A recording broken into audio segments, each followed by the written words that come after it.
Chris in North Carolina. You're on the Glenn Beck program. Hi. Hi, folks. Hey. I just wanted to say I'm actually a member of Grassroots North Carolina, and we're a state-level gun rights group. I worked for President Trump on his campaign, and I was a wholehearted supporter.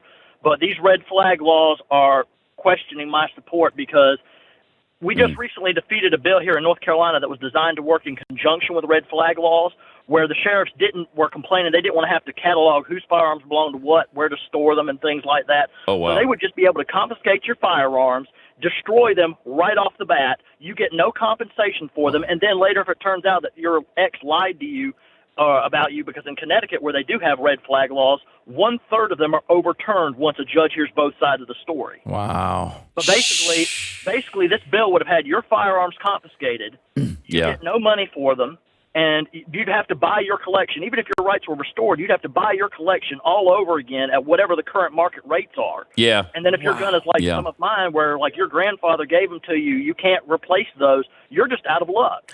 And to me, it's not even about the compensation. It's about, I'm not giving you my gun. No. That's not it's unconstitutional. No, you're not taking my gun. Forget it. It's most certainly not how Appreciate right it, Chris. works. Right? Yeah, Like, rights exactly. don't work as the government gets to tell you when you're able to have them. It's nuts. That's not what it and is. People will say, well, come on, this is America. We got the Second Amendment. It'll never happen. It's already happened.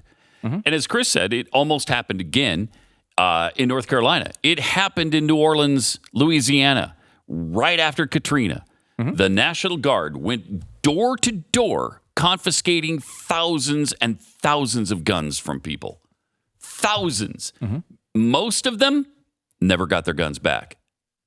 Now you might think, well, it was a national emergency. It was a big emergency, and they wanted to be safe. It was unconstitutional what they did. Yeah. You can't just take people's guns, but they did. They did, But they did. and red flag laws. I mean, a third is an incredible number, right? And Yeah. it's not incredibly surprising that there would be a third of these cases that would be overturned.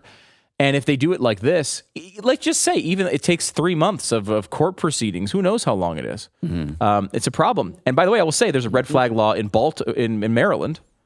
And you know that Baltimore is the murder capital of the United States of America. Does it do much? It's fascinating. I mean, it may help in a particular specific case, but still, the murder rates in these cities with the most egregious gun control laws in states with egregious gun control laws, are always the places where there's the most gun murders.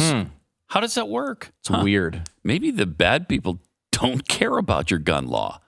How dare you accuse them of that? I mean, wow. Are you telling me if they'll murder somebody, they'll also break a gun law?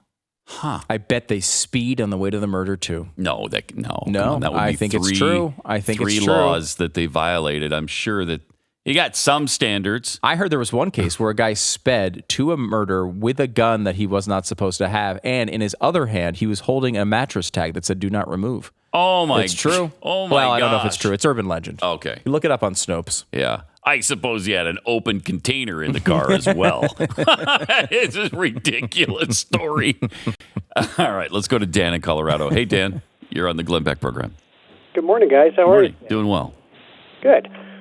So Colorado just adopted red flag laws. Oh, man. I know, it's horrible. It's being fought. Ideally, it'll be determined unconstitutional.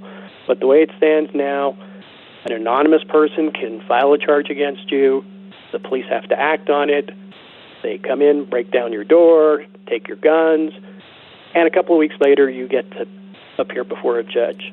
Jeez, And that then is just nuts. And then in theory, you would get them back, I guess? Oh, no. The judge can determine to keep them for up to a year.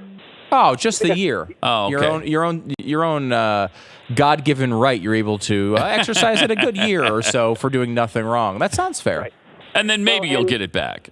Maybe. Except that even if he determines that after a year you can get them back, federal law then says because you've been adjudicated as unbalanced, you can't own guns anymore.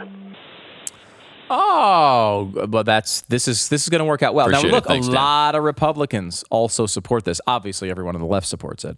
Donald Trump said he was going to entertain it. He has not done it yet, and I think calls like this are the best chance we have to not get these things at least enacted in a way that is as damaging as some of these Might states be a have them. good idea if you oppose this to let the White House know that you oppose Respectfully this. and- Respectfully, very nicely. Just let them know We don't want executive action taken on gun control. I think the motivation's No. good here, but these things tend to work out poorly for actual people with their actual rights.